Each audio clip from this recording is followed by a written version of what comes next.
Pagdating sa pag-invest, may tinatawag tayong money cost averaging. Ibig sabihin, dapat kapag mag-invest tayo, dapat consistent. Parang pag-exercise din. Kung gusto natin na maging fit at healthy, hindi pwedeng isang linggo pa lang, sexy na agad tayo. So, dapat tuloy-tuloy lang, ganun din dapat sa pag-invest. Dapat nag-invest tayo regularly, every month, kada taon, o pwede ring everyday hanggang sa ma-reach natin ang ating goal. Kasi kung one time lang tayo na mag invest tapos 1,000 lang ang i-invest natin at hindi na tayo mag-a-add, kahit magdoble yan, 2,000 lang yan. Ano na lang ang mabibili nito after 10 years, di ba? So, para mas maintindihan natin, may sample ako dito. For example, dito nag-invest ka every month ng 1,000 for 8 months.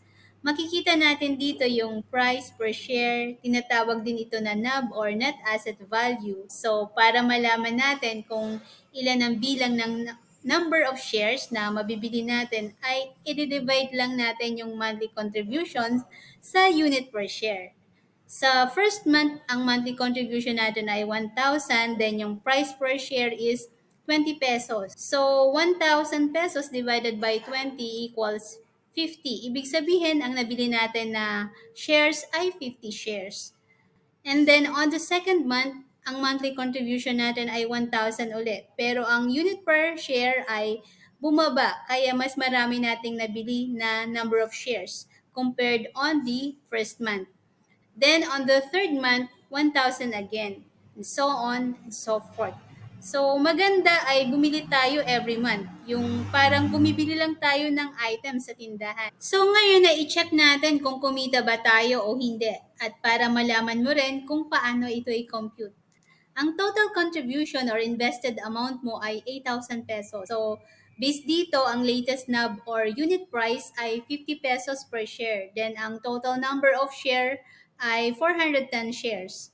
So, i-check natin. 410 shares yung nabili mo at ang latest price nito ay 50 pesos. Multiply lang natin ang number of shares sa latest price. So, 410 times 50 equals 20,500. Then, isubtract natin itong total value sa total contribution. So, 20,500 minus 8,000 equals 12,500. So, makikita natin dito na kumita ka ng 12,500 after 8 months. Kaya kahit bumababa or tumataas ang price ng stock, dapat dire-diretso lang hanggang sa ma-reach natin ang ating goal. To know more about proper saving and investing, comment ka lang.